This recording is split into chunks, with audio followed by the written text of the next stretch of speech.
Good evening, Professor. Here's my video blog. Holbein sets himself apart from the average painter at the time.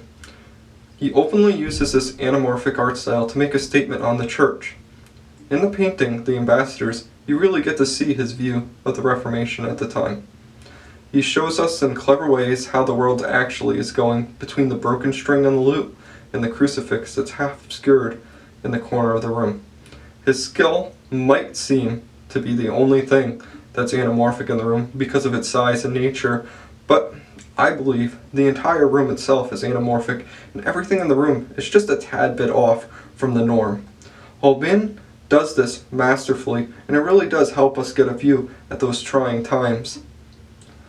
So I started doing research on those four artists that you mentioned, and all of those four artists, very similar to Holbein, try and use anamorphic art to make a statement about their times and what they've lived in. They use their work almost to express how they feel. So Rosenberg really strikes me. His work on Kennedy and all the things that were going on at that point in time with the civil rights movement. And I really saw one of his pieces that truly just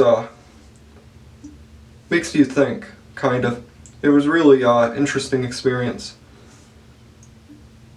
And similar to Rosenberg, Gonzales Day makes a very creepy statement about like the whole civil rights movement and the whole lynching scene with that photograph that you had posted. I really thought it was striking that they put you in this view almost of the midst of the act, and it's kind of crazy to think that, not even, 100 years ago we were doing this kind of thing in America itself.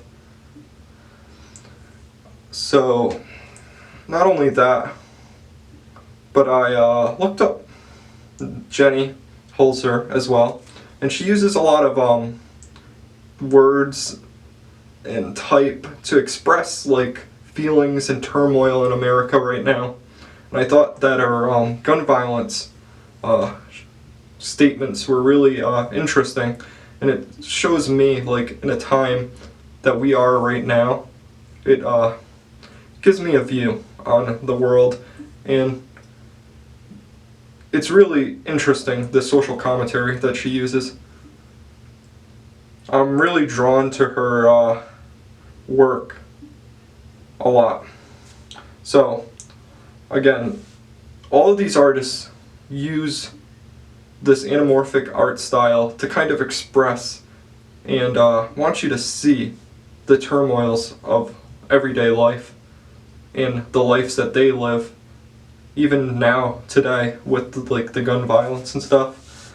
And they want you to kind of see it in a clever way almost, and they distort their artwork almost to make us think.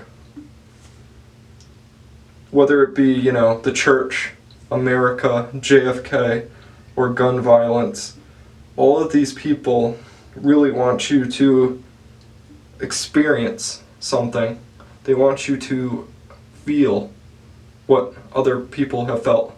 And it's really interesting, and I think that's what the whole anamorphic kind of art style wants you to do in the long run. Well, thank you for listening to me ramble on about this. Have a great night.